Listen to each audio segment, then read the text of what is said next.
Imaginez un F-35 qui file à 12 000 mètres et qui vit ses dernières minutes. Pas de missile, pas de radar, juste un faisceau qui chauffe. Un rayon lumineux, fin, quasi invisible, et en 3 secondes, l'avion le plus sophistiqué se transforme en boule de feu.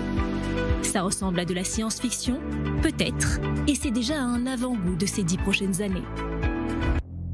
Israël n'a pas attendu la sortie d'une série Netflix pour expérimenter la chose.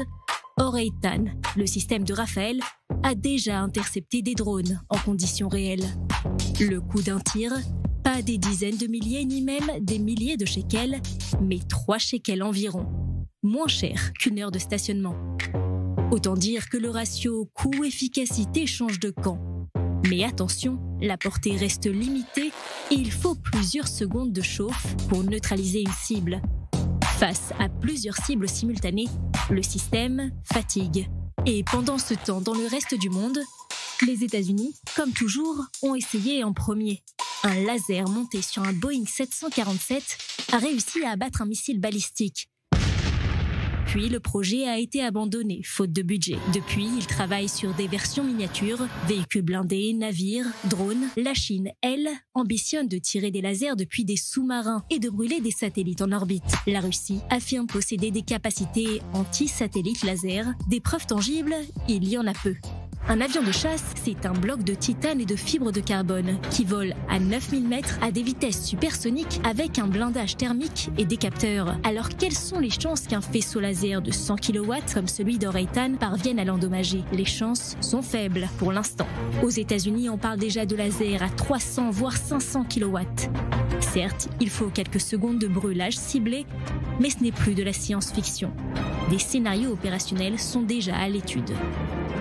Et si un acteur comme l'Iran se dotait lui aussi d'un laser performant? Bienvenue dans un monde où la supériorité aérienne ne se compte plus seulement en nombre d'avions, mais en nombre de faisceaux. Si l'Iran, ou par procuration le Hezbollah, reçoit un bouclier laser, il ne faudra plus une batterie de missiles. Quelques rayons bien placés pourraient suffire à neutraliser un F-35. Cela impose de repenser les opérations. Il ne s'agit plus seulement de brouiller les radars, mais de concevoir des attaques multicouches. D'abord, des essaims de drones pour forcer l'activation des systèmes laser, puis des missiles de moyenne portée pour frapper les infrastructures, et enfin, si nécessaire, l'entrée en scène des avions de chasse. Non, les F-35 ne disparaîtront pas, mais ils vont évoluer. Un futur avion de chasse sera équipé de son propre système laser, pas forcément pour abattre d'autres avions, du moins pas immédiatement, mais pour intercepter les missiles qui lui sont tirés dessus.